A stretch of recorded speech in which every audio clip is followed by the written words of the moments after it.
Segundo bloque de Jornada Política y nos vamos a meter de lleno con los números que tenemos para contarle respecto al panorama político que hay en nuestra provincia y en el país. Pero antes me dijo Alejandro Pozo un dato, ya, ahora, Ale. Mucha actividad hoy en el Consejo Deliberante, mucha. Entre tanta actividad, porque hay un montón de proyectos, una del PRO propone elaborar un manual de recomendaciones de uso del lenguaje no discriminatorio y sexista para usar en la documentación municipal. ¿Quién dijo eso? Soera El Zucaría. Y otra concejal... ¿Es concejal? Soera, sí. No. ¿Cómo no? Soera asumió hace unos meses como defensora del público de la televisión. Bueno. De hecho, fue polémica porque dicen que había contratado mucha gente. Y Sarazaga recomienda el uso del lenguaje con perspectiva de género en las comunicaciones del Consejo. Dale. O sea que hay dos opciones, o hablar con E, o cuando vos te referís a un público mixto, decir señoras y señores. Se preocupan para que las documentaciones oficiales hablen el lenguaje no sexista y discriminatorio. Exacto, vecinas y vecinos, niñas, niños. Es la prioridad número uno hoy. Y si municipalidad es femenino, ¿cómo ponemos el masculino? Municipalidad. Déjate de joder. Bueno, vamos. Vamos a hablar de cosas tangibles en lo que vivimos todos los días, pero que para tomar acciones concretas tienen que tener un respaldo en papel y sobre todo en cifras. En eso trabajan varias consultoras y una de ellas muy importante es Explanans, por eso lo recibimos a Sebastián Pechegat. Gracias por estar acá con nosotros, Seba. ¿Qué tal? ¿Cómo estás? ¿Cómo andan los números? ¿Cuán interesados están los políticos hoy en medirse y en medir lo que están haciendo? Los políticos están interesados siempre en medirse, siempre. Es como las encuestas lo que han generado es una especie de adicción en la política, ¿sí?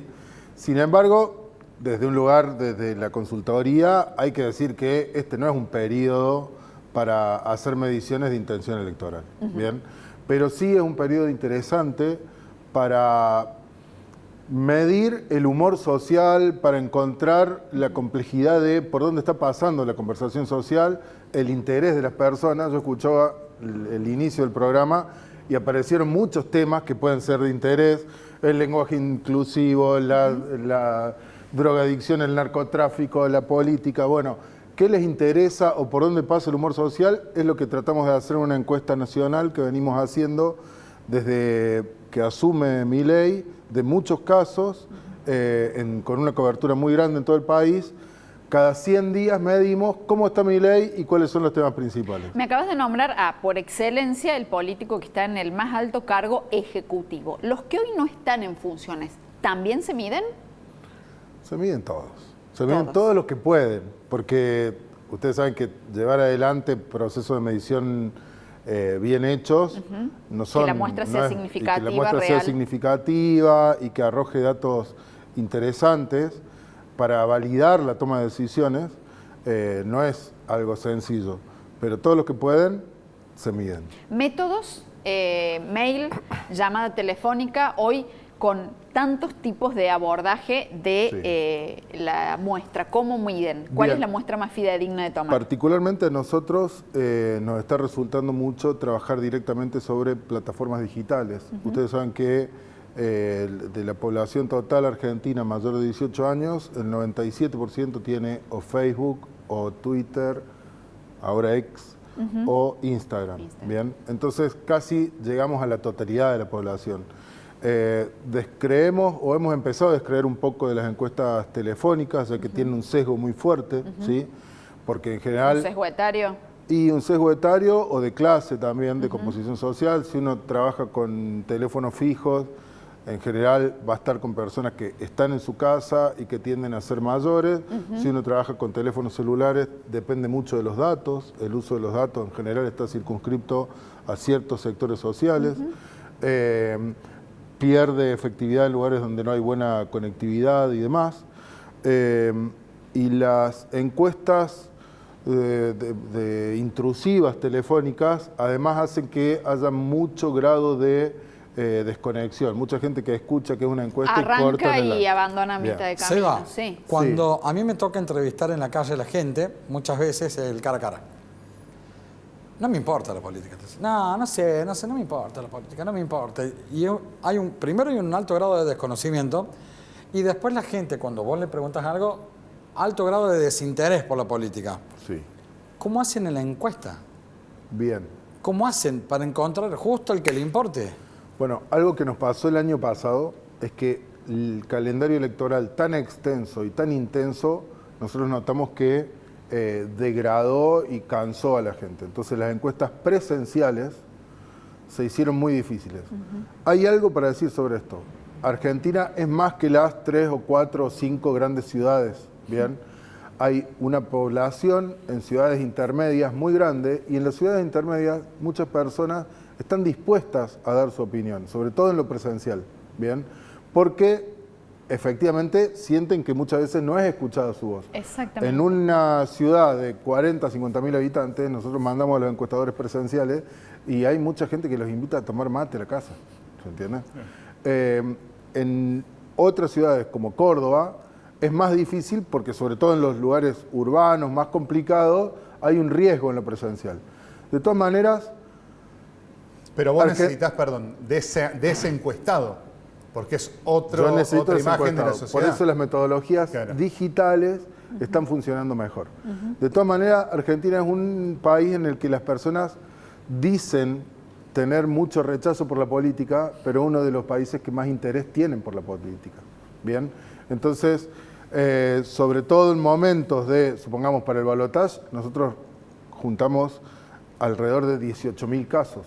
Bien, lo que nos permitió tener resultados 25 días antes y refrendarlos después del debate y estuvieron clavados. Fuimos una de las pocas encuestadoras que le pegó al resultado del balotaje con 12 puntos de diferencia. Porque teníamos una enorme cantidad de casos porque la gente quería votar ya. En este caso, lo que hacemos es juntar muchísimos casos más de los que necesitamos para poder hacer una depuración de la muestra muy clara. La encuesta que vamos a ver ahora tiene alrededor de 16.000 casos obtenidos y después la muestra se conforma con 6.115. ¿De qué se tratan los números que vamos a ver ahora? ¿Qué le fueron a preguntar a la gente? Le preguntamos lo que preguntamos cada 100 días, que es ¿qué nota le pones al gobierno de Milei? ¿Sí? No sé cuáles son las placas. Vos sabés que yo lo intenté la semana pasada y no me quisieron contestar. ¿Qué nota le ponen al gobierno de Milei? Yo les puse, a Alejandro creo que dijiste 5, 6. 6 dije. 6. Yo dije 6 también. Pero ¿por qué? Ustedes saben que yo, si se postura de nuevo, no lo voto. Pero sí le estoy dando una manito al tema inflación. Bien. Un pulgar arriba a la inflación. Sí. Tiene muchas cosas buenas y pese a que todo sube, todo sube, pero bueno. Nos metemos en las placas que son la cuantificación de todas estas encuestas que salieron a hacer a los ciudadanos. Esta muestra es de Córdoba. Sí. Bien. No, esta muestra es nacional. Nacional. 6.154 casos a nivel nacional de una recolección total de unos 16.000 casos. Y es de octubre, o sea que es fresquita. Está publicada esta semana. ¿Esto es lo que siente respecto de Milei o de la situación en general? ¿Qué emoción te define? Esta es la más emoción que te define más a vos en estos días. ¿Cómo estás? Y acá vimos que las emociones negativas empezaron a ser cada vez más, a primar cada vez más. ¿Bien? Y las emociones positivas, como la tranquilidad, la satisfacción y la alegría, empezaron a disminuir. ¿Vos qué votarías acá, Nacho? ¿Cómo te sentís? Angustia. Bueno. Alejandro. Yo me sumo a preocupación. Bien. Preocupación. ¿Por qué? Tengo crédito UVA. Claro. Estoy muy preocupado que suba algo la inflación. Que Dios te ayude, querido. Y bueno. No, pero la preocupación es, en algunos casos, por la inflación contenida, que no se sabe hasta cuándo. Y sí. Y en algunos casos quizás también está generada por la conflictividad política creciente. ¿Bien? Porque hay una sensación de que en algún momento puede estallar.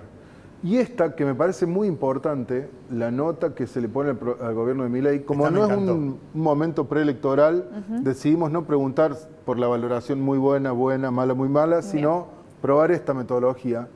Y lo que nos pareció clave acá es que el 44% de los encuestados le pone Qué tremendo enojo con el que respondieron eso. Bien. Porque yo creo que incluso en los momentos más críticos... O sea, hay gente que no le ha visto nada de positivo, el que le pone un 1. Yo creo que el que te pone 1 nunca te va a votar. No hay forma de revertirlo. ¿Sí? Y no sé, te puedo poner 3 en algún momento, pero está claro la grieta, porque si vos tenés un 20 que te pone un 10, la grieta full. Claro, yo no lo votaría a Milei, pero le pongo un 6. La mitad le da positivo, la mitad le da negativo. Vemos una caída, ¿sí? Una caída que empezó, Milei, vemos que se sostuvo hasta agosto, ¿bien? Que creemos que es el periodo de gracia que tuvo hasta que efectivamente el bolsillo impacta más que lo ideológico. Siempre se trata de definir interés versus ideología. Algo que todos decían que iba a pasar. ¿Sí? Fíjate que te empieza a ajustar. Pero tardó más. Sí, sí. Porque además el gobierno de Milei es bastante beligerante. Entonces uno podría pensar que antes se generaba ese agotamiento. Tendría que no ver sucedió. Que ya en campaña te decía, vamos a tener un año...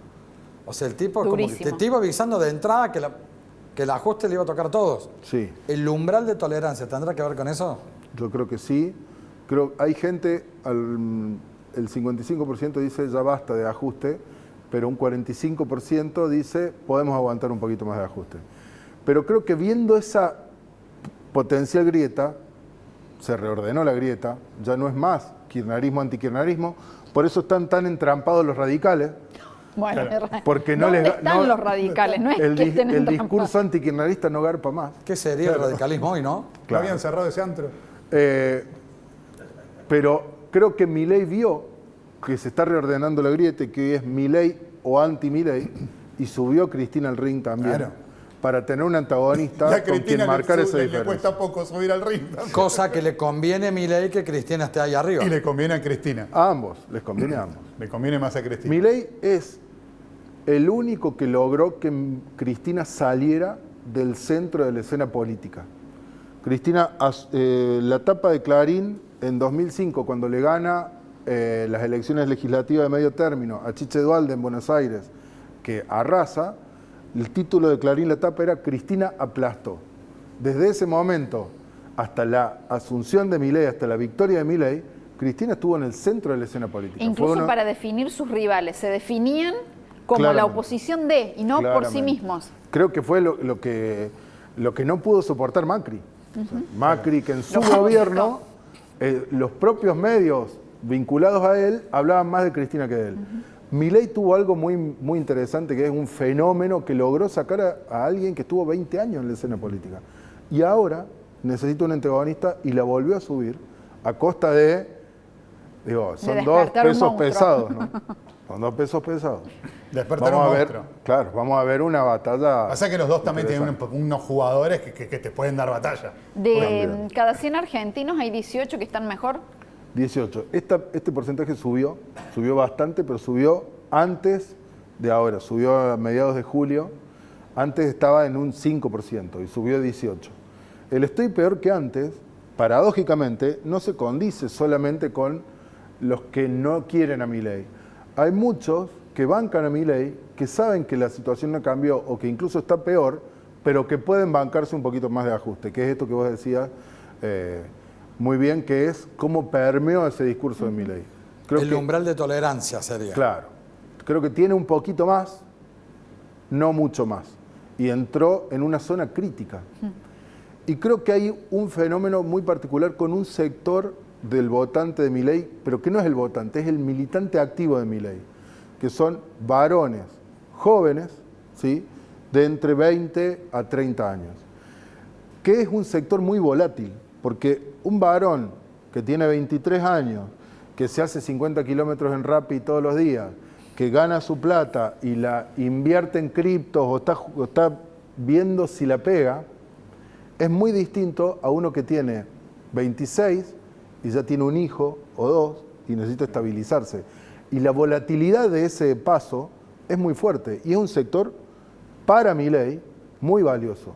Yo no sé si ese sector lo va a poder acompañar en el mediano o largo plazo. Sí, sigue ajustando. Exacto. Y si ese sector empieza a descreer, puede generar un efecto desencadenante en otros sectores. Está claro que tiene que empezar a tirar buenas, Milei. Exactamente. Buenas en la micro, porque en la macro no son malas. Exacto. Bien. Y acá se ve esta brecha, porque la grieta no es solo... Casualmente lo que estabas diciendo. Exacto, la grieta no es solo Milei anti-Milei. Acá hay una grieta muy fuerte entre mujeres y varones sobre la valoración que tienen del gobierno de Milei, ¿sí? Las mujeres son muchísimo más críticas y los varones son mucho más contemplativos. Las mujeres, a ver... Cuidado también, lo que vas a decir. No, califican las formas también, porque no es... Probablemente. No es muy dócil para hablar, es demasiado violento, entonces las mujeres van a ser mucho más críticas para hablar de él.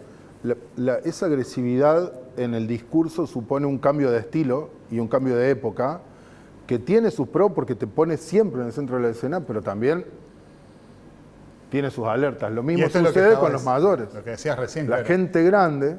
Esta voz es que la agarré, la vi y dije, es tremendo este número. Además la forma de preguntar que tuvieron, que me parece muy inteligente, cómo segmentaron y cómo son las respuestas. Bien. Los mayores de 50 años tienden a ser más críticos. Creo que acá pesa mucho el bolsillo del jubilado. Sí, absolutamente. Exactamente. Bien. ¿Y cómo va creciendo eso? Esto para cualquier político es una ventaja, porque si vos tenés tu fuerza en los jóvenes, quiere decir que tenés garantía de supervivencia. De continuidad. Bien, y de continuidad. Pero también es joven, es más fácil de que cambie de opinión. Pero claramente el problema con los jóvenes es que es una opinión, un sector más volátil. ¿Sí? No sé, en los jóvenes prendió demasiado Milei. Están haciendo su revolución. Sí. No sé si te cambian tan rápido el voto hoy. Bien. Yo tengo un libertario en casa y le cambié la clave de Wi-Fi. Bueno. Le dije, ¿sos de Milei? Te cambié la clave de Wi-Fi. Bueno, cada uno Y usa vos, su perdón, estrategia. ¿vos en qué segmento estás acá? Yo acá, en el primero.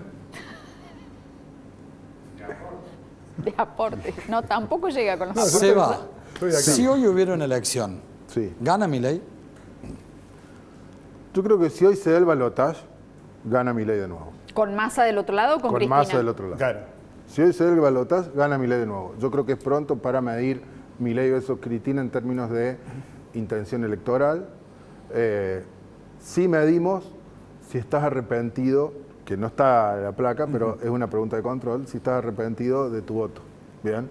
Y el porcentaje de arrepentimiento del voto es bastante similar, incluso te diría en el de Massa un poco mayor. Porque el problema que tuvo Massa es que no entusiasma. Y Milei te puede enojar, te puede gustar, Pero te genera algo, pero te en definitiva. entusiasma, te genera algo. Claro. Porque yo creo, no es solo, en campaña yo pensaba, es más genuino. Y efectivamente, uno ve a Milei enojado y le cree que está enojado. ¿Se entiende? Massa es un dispositivo de la política. Pero yo creo que la clave acá es que Milei es más parecido a cómo somos. Porque Milei está jugado. ¿Se midió la credibilidad de Milei? Esto de, yo les dije que iba a ajustar y estoy ajustando, aunque no sea algo positivo para la vida diaria, pero ¿la gente sigue creyendo en él respecto a esto que vos no lo decís? medimos ahora, pero en la encuesta anterior la pregunta era si Milei había hecho lo que prometió. Y las respuestas eran no, es una estafa electoral. La segunda, la intermedia, era está haciendo en la medida de lo posible. Y la tercera era está haciendo exactamente lo que prometió. Estaba bastante repartido, lo que quiere decir que hay 2/3 de las personas para las cuales la credibilidad es alta. Seba, tengo una pregunta para cerrar y te agradecemos por Sí. haber venido y ser tan claro con nosotros. En el año pasado, con tanta ida a votar y con algunos números que se decían respecto a los que terminaron siendo, las encuestadoras en algún momento estuvieron en el centro de la escena. ¿Cómo Sí. sentís que están trabajando hoy para que la sociedad vuelva a tenerlos a ustedes presentes como una herramienta de evaluación social genuina? Bien. Es una pregunta difícil porque la disciplina está en transformación, como le sucede al periodismo o a la propia política. Bien. Yo creo que hay que hacer un uso más responsable de las encuestas. El problema que tienen los políticos es que pretenden, incluso también en el ámbito periodístico, que se pretende que una encuesta anticipe el futuro. Y una encuesta no hace eso. Una encuesta permite tener datos para validar intenciones, para tomar decisiones, para poder planificar. Tampoco uno puede planificar integralmente un Estado a partir de encuestas, ¿bien?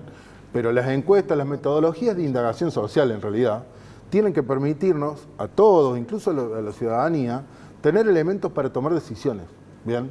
No para saber qué es lo que va a pasar, porque son fotos de una historia, de una película que cambia muy rápidamente. Muchas gracias, Eva, por haber estado con Gracias nosotros. Gracias por venir. Vieron que cuando uno habla con el que sabe y no dice huevadas, como decimos siempre, sale mejor. Te comprometemos para los próximos 100 días. Perfecto, ningún problema. Vamos a hacer la comparación. Sí, sí. En el último Saludos bloque a todos los chicos de la consultora. me Grandes cuentan si amigos. ustedes están arrepentidos de lo que votaron o no. Nos queda un tercer bloque, así que no se vaya, ya venimos.